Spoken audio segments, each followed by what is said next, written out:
यह है मंगोलिया, दुनिया की 18th लार्जेस्ट कंट्री, जिसमें इंडिया के राजस्थान, मध्य प्रदेश, महाराष्ट्र और उत्तर प्रदेश जैसे बड़े स्टेट्स आराम से फिट हो सकते हैं।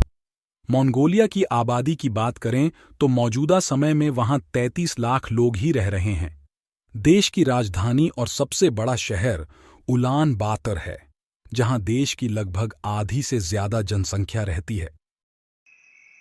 इस देश में जमीन की कोई कमी नहीं है।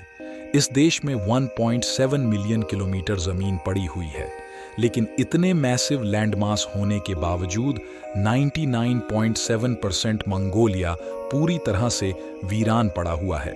और ये छोटा सा एरिया दिखाई दे रहा है, इस 0.03% लैंड एरिया में ही मंगोलिया की 100% पॉपुलेशन रहती है। लेकिन उससे भी ज्यादा इंटरेस्टिंग बात यह है कि मंगोलिया में यह पॉपुलेशन डिस्पैरिटी हमेशा नहीं थी।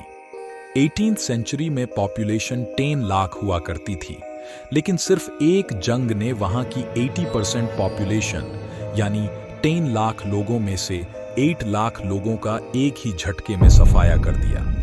बट मंगोलिया का टेरिबल फेट यहां पर भी खत्म नहीं हुआ।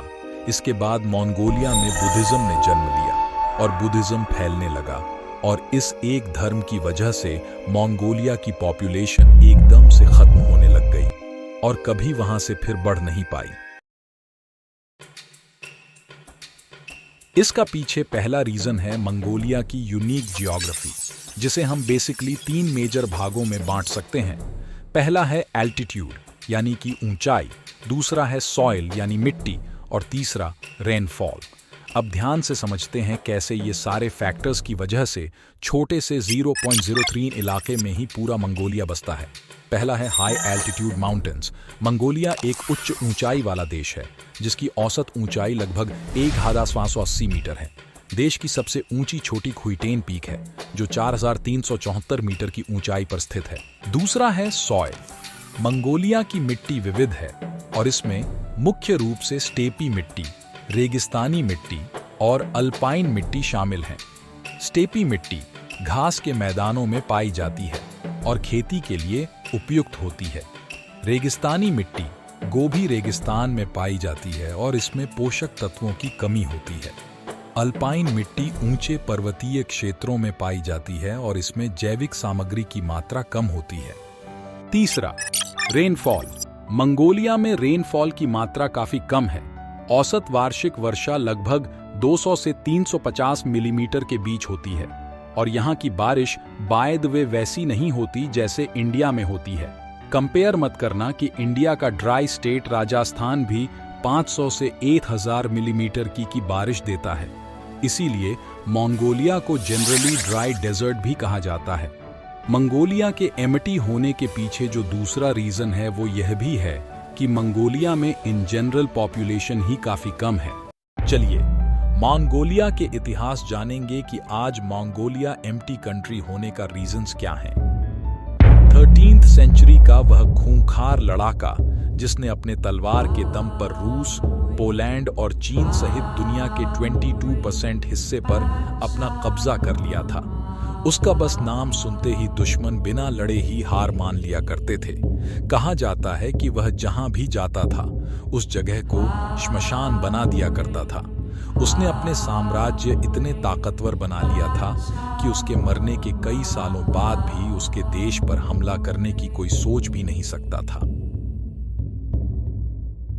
हम बात कर रहे हैं चंगेज खान की, जिन्होंने अपनी ताकत के दम पर मंगोलिया नाम का दुनिया का सबसे बड़ा साम्राज्य खड़ा किया था। चंगेज खान की मौत के बाद यह पूरा एरिया उनके ही वंश ने अलग अलग भागों में यानी खानाते में बांट दिया। लेकिन जिस चंगेज खान से मंगोलिया खड़ा हुआ था, वही देश आज दुनिया का सबसे वीरान देश बना हुआ है। आज यहाँ दूर दूर तक रेगिस्तान है और कोई भी इंसान इस देश में जाना नहीं चाहता। लेकिन सवाल ये है कि आखिर ऐसा क्या हुआ कि आज इस देश की यह हालत हो गई है।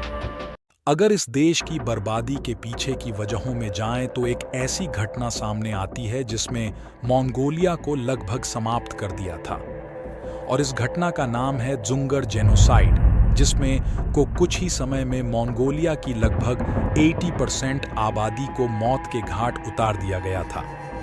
असल में जुंगार मंगोलिया में रहने वाली दुनिया की आखिरी सबसे ताकतवर कम्युनिटी थी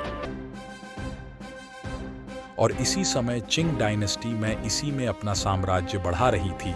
इस डायनेस्टी के सबसे बड़े दुश्मन जुंगार, और जाहिर सी बात है दोनों में क्लैश तो होना ही था। साल 1680 से लेकर 1755 तक दोनों देशों में कुल 4 वॉर हुए और इन 4 वॉर में चिंग डायनेस्टी ने जुंगार से लगभग पूरा मंगोलिया ही छिन गया।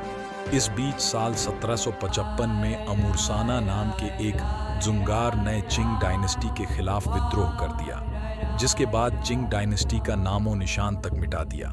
सिर्फ 2 सालों के अंदर ही जुंगार की 5 से 8 लाख की पॉपुलेशन बीमारी और युद्ध की वजह से मारी गई। मतलब यह कि मंगोलिया का भी वही हाल हुआ जो चंगेज खान दुनिया के बाकी देशों के साथ किया करता था। इस हत्याकांड से मंगोलिया कभी उभर नहीं पाया और उसकी पूरी पॉपुलेशन मंगोलिया की राजधानी तक ही सिमट कर रह गई। लेकिन फिर 1991 में यूएसएसआर के डिसइंटीग्रेशन के बाद से ही कहीं जाकर मंगोलिया को राहत मिलनी शुरू हुई। ये थी मंगोलिया की पूरी हिस्ट्री।